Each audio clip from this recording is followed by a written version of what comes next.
My name is Noel, I'm a psychotherapist. Welcome to my YouTube channel. Do subscribe while you're here if you're watching this on my website. Enter your details into the dialog box, a link, and I'll send these blogs to you on a regular basis. So today's video is about the sort of toxic situation we can get ourselves into when we start to blame either ourselves or other people. I can't think of any situation in my practice or my own life even where blame has been helpful. So I think it's not a useful thing to do. On an interpersonal level, blame leads to resentment and anger and difficulties and can be very destructive in relationships, actually destroying them beyond repair, because of the hurt and pain that is evoked and evinced in those types of situations.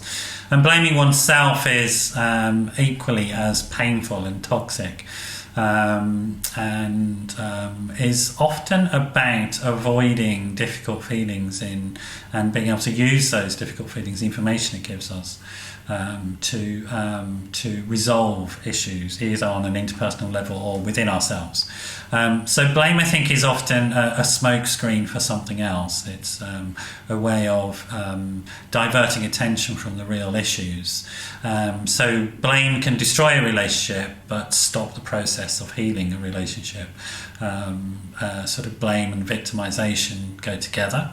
You often get into drama triangles, which are sort of very, very sort of defeating dynamics. And within oneself, it's a way of avoiding often sort of difficult issues that exist, and avoiding sort of repairing issues within oneself, about self-perception, self-esteem, taking positive actions in the world. So it's not a very helpful situation to be in. So what's the antidote to blame? I think there's a really good mindfulness technique around curiosity which helps hugely in this sort of self-awareness, and it's the idea about curiosity. Mindfulness sort of allows you to practice what we call the observer position, so you can notice things about yourself and other people without necessarily emotionally attaching to them.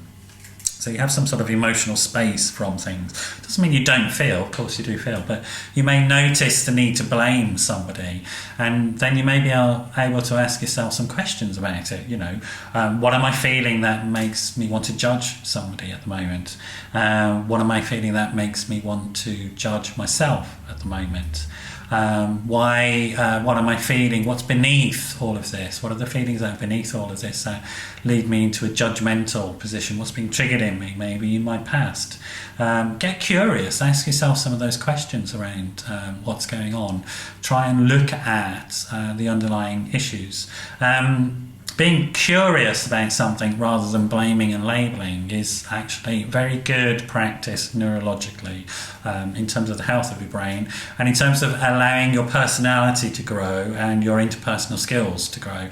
It's one of the great benefits of something like mindfulness meditation is it allows you the space to think, breathe and make decisions about how to behave and act that are different from decisions in the past. So put very simply, what the brain is often trying to do is just simply say, oh, that situation is just like that, so behave in that way because that's what you did before.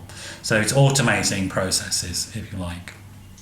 Which is not very helpful if what the purpose is of life is to grow and develop.